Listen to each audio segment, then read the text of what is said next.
Peter Pan, the most travelled engine.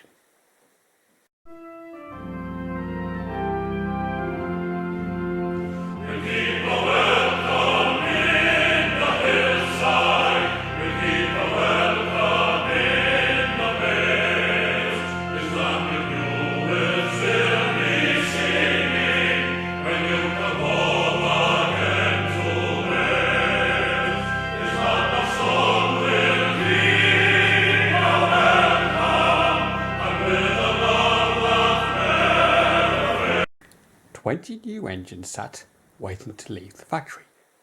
They were so small they were called wrens, like the little bird. Each one had a number. The men were busy putting on the final pieces. "Where are we going?" said 4256. "Down south," said one man. "I went there on holiday once. Hey, it was grand." Soon all the engines were hoisted onto low open wagons for their journey to their new home.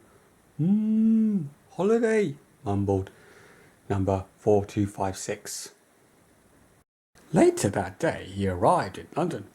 "I want you to move all that stone," said the foreman. "You are here to build the road to Southend. Let's get you to work." "Work?" cried the little engine. "But I'm here on holiday." The foreman laughed and said, "If you work very hard, you'll end up at the seaside." He was hitched up to some wagons piled high with stone. The cows in a nearby field started to move.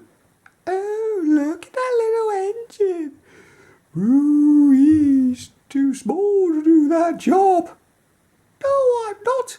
I may be small, but I'm very strong," he hissed as he started to pull the heavy load. And so the work began.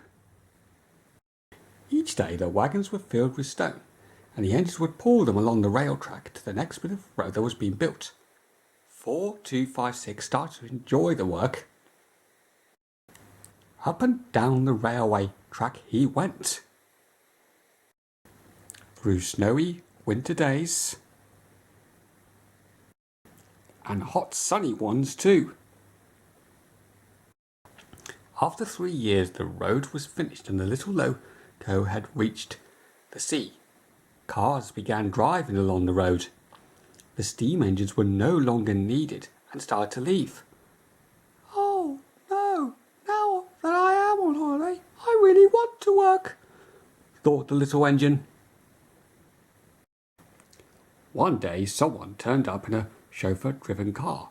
He was called Mr. Stone. "Will you come to work for me in Devon?" he said to the last two engines. "Yes, please," said 4256. Once in Devon, he saw that some of his friends were already there, and there were lots of other steam-powered machines. There was a steam navvy and a steam crane, a steam roller, a steam traction engine for pulling ploughs across a field,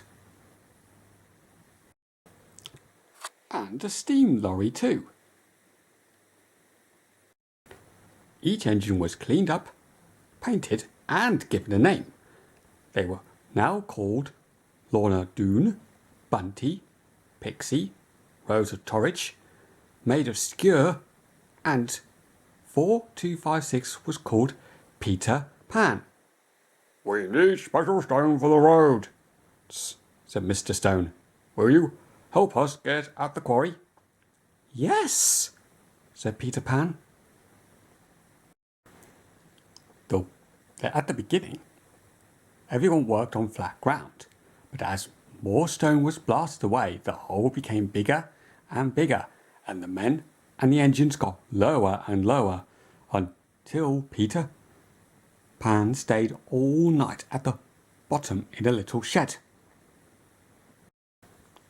Down in the quarry, the rock was broken up and loaded into wagons.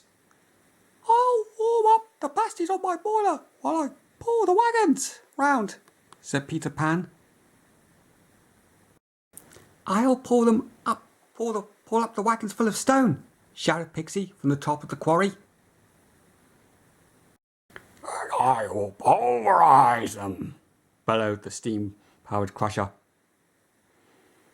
The crushed stone was taken away by the main line railway on the viaduct to make more roads. Eventually, the quarry was so deep it was lower than the level of the sea. It would fill with water that had to be pumped out every night. After many years, big cables were laid in the quarry. What are they for? Asked Peter Pan. Electricity, said the foreman glumly. They don't need us anymore. Then the men left, and once again the engines had no work.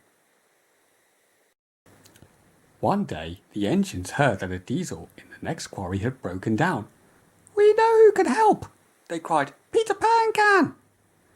At the other quarry there was a grumpy, worn-out diesel called Josephine. I've come to help, said Peter Pan. Well, don't think you're taking my job, she said to him as she chugged away to be fixed. Soon the diesel was back. Keep out of my shed, she screeched. It's mine, it's all mine. So Peter Pan was sat out in the cold all day and all night, wondering what would happen to him. Somebody put a bucket over his chimney to keep the rain out. The little engine started to get very rusty. Soon, he thought, I'll be only used for scrap. Sure enough, along came a man called Max Sinclair looking for parts for an engine he owned called Brockerman. Oh dear, he said. No, I'll have to save you too. So the little loco was loaded onto a lorry and was taken to a yard full of lots of friendly steamrollers. Can I help? Croaked the little engine. We need to sort you out first, said the boss. Peter Pan's pipes, pistons and other parts were all removed to be fixed, and he waited with no work to do. After a very long time, 5 young men on the Isle of Wight brought Peter Pan. Oh dear, he thought, now I'm really will be scrap metal. But when he arrived, the young men cried, We always wanted the steam engine, and they immediately started to repair him. Finally, Peter Pan said, I feel much better. What can I do? You can travel with us, they said. We'll bring our own railway track too. And so they went to a fair and another one, and soon everyone wanted to ride behind him. Though very happy, the young man left to do other things, until there was just one young chuffer nutter, Graham. I think I'll get a better lorry and better not take the track, he said. And off they went, all over England. Where's the third rail of electricity? Oh no, I run on steam. And Scotland. Ike, where's the wee pug? Behind you. And Wales. This is Judith. She's coming with us. And Holland. And France. And Belgium too. One day, Graham said, We are going to France through the new tunnel under the channel.